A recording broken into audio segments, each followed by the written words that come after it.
Hello and welcome.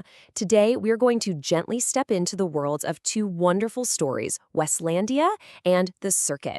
We're going to slow things down and really get to know 5 important words from these stories to understand what makes them so special. So, here's our plan. First up, we'll just meet our 5 words. Then, we'll take a closer look, putting them into little groups about feelings and actions. And at the very end, you'll get a chance to use them yourself. All right, let's get started.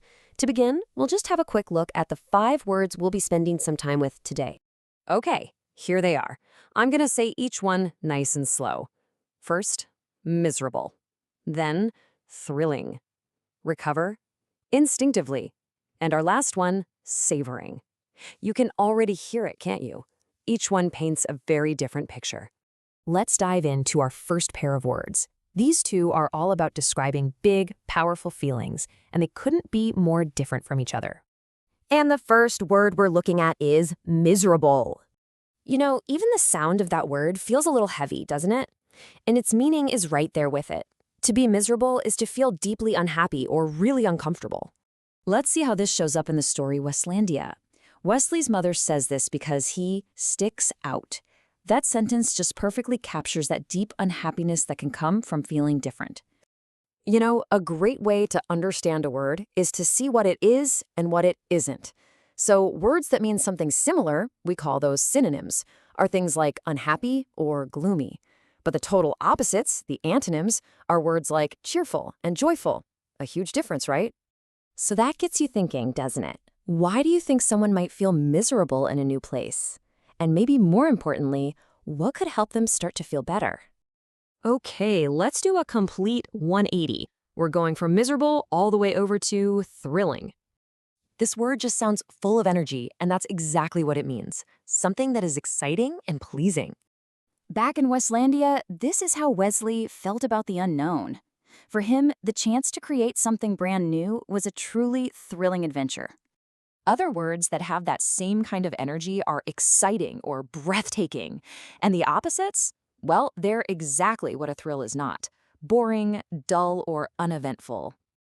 So let's think about this for ourselves. Can you remember a time in your life that felt thrilling? What was it about that moment that made it so exciting? Okay, so we've talked about feelings. Now let's switch gears and talk about actions. This next pair of words is all about how we do things. Our next word is recover. To recover simply means to get back to your normal self, to return to your usual health or strength after a difficult time. In the story, this simple sentence carries so much weight. It signals that turning point, that slow journey back to feeling better. It's really all about the direction of travel. Synonyms like heal and restore all point toward getting better, but the antonyms, like worsen and deteriorate, point the other way, toward getting worse. Let's just pause on that for a moment. What are some things that help people recover, not just from being sick, but from any kind of hard situation? Now for a really fascinating word, instinctively. This is all about doing something without really thinking about it. When you act instinctively, it's like your body just knows what to do. No planning required. Here in The Circuit, the characters don't stop to have a conversation. Their reaction to danger is automatic, it's immediate, it's instinctive. And again, looking at the opposites makes it so clear. To do something instinctively is to do it naturally or automatically. The opposite would be to do it deliberately or consciously. That means you are thinking about it and making a choice. And this brings up a really great question.